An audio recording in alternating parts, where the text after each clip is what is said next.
said Charlie Kirk was assassinated, but from the very first headline, something about the story reeked of theater. Too many unanswered questions, too many coincidences stacked on top of each other, too many symbols that people like us know are never random. Because when the establishment wants someone silenced, or staged as silenced, they don't just pull the trigger, they script the entire play. And Charlie Kirk's so-called assassination looks like one of the most scripted events of the century. First, the numbers. You know how the elite communicate, through coded patterns and ritualistic numerology. We were told 47 MAGA hats were found at the scene. 47, which reduces to 11. Divide those hats into groups and they add up to 33. Over and over, we see this number in coincidental tragedies. 33 is the highest degree of Freemasonry. 33 is the calling card of the cabal.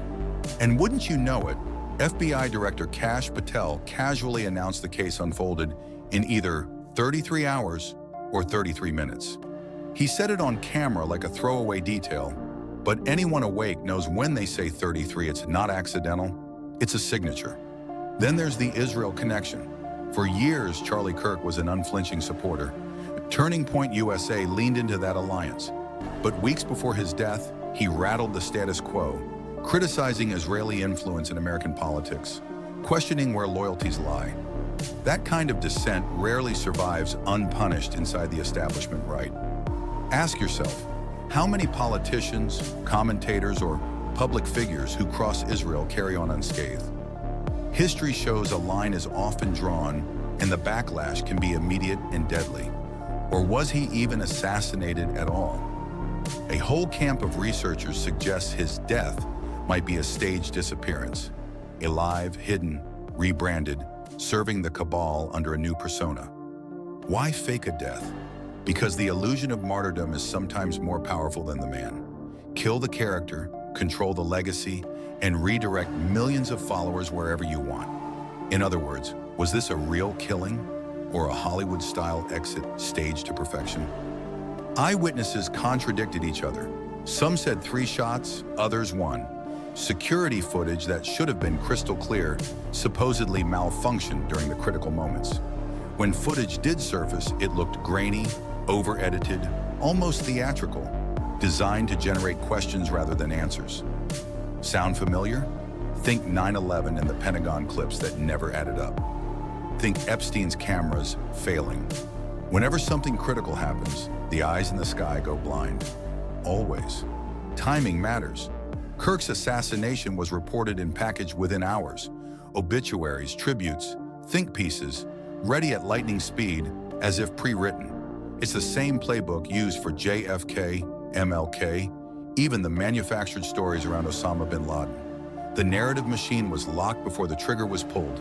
That's not journalism. That's choreography. And look at the political fallout. Overnight, the story became a cudgel.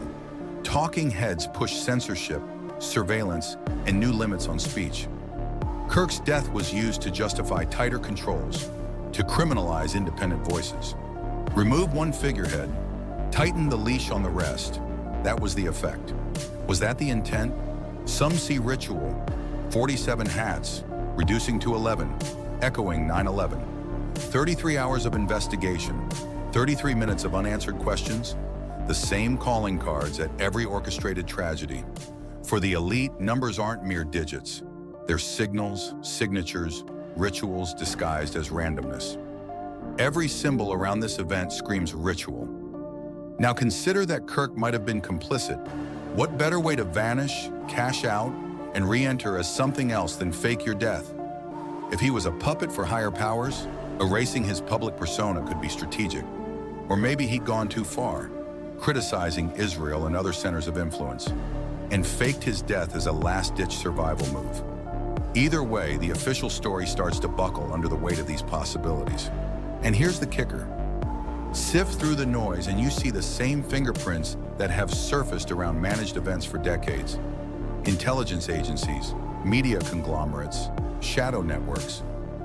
Why was Kash Patel eager to mention 33 hours? Why 47 hats? Why corrupted footage? Why was Kirk's criticism of Israel buried so quickly by the press? Too many whys, too few answers. History is littered with lone gunman explanations that later unraveled. JFK officially had one shooter. Documents pointed to far more. MLK was likewise simplified in early narratives. Later inquiry revealed broader complications.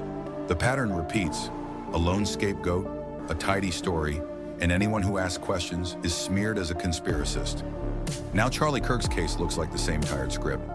But here's what they don't count on. You, the awake.